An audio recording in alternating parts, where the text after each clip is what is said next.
अस्सलाम वालेकुम। उम्मीद करता हूँ सारे भाई ठीक होंगे। मुझे काम से छुट्टी होने में तकरीबन 10 मिनट पड़े थे और मैंने सोचा यार आज जाके नहाते हैं और अपना ही शेफ़ कोट को धोते हैं। वो शेफ़ कोट धोया, उसको सुखा लिया और हम फिर चले गए बाहर सुखाने के लिए। बाहर तो इस टाइम तकरीबन 5 बजे थे और दिन अभी नहीं शुरू हुआ था।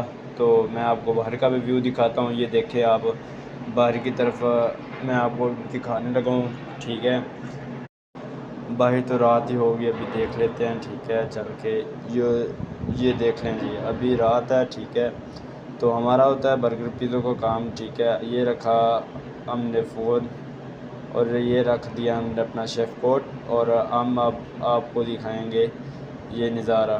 ठंडी ठंडी हवाएं चल रही हैं, ये हम कोट डाल रहे हैं। ठीक है, तो ये मेरा छोटा सा व्लॉग, अगर किसी को पसंद आया तो लाइक शेयर और सब्सक्राइब करना ना भूलें। Okay bye, love you always.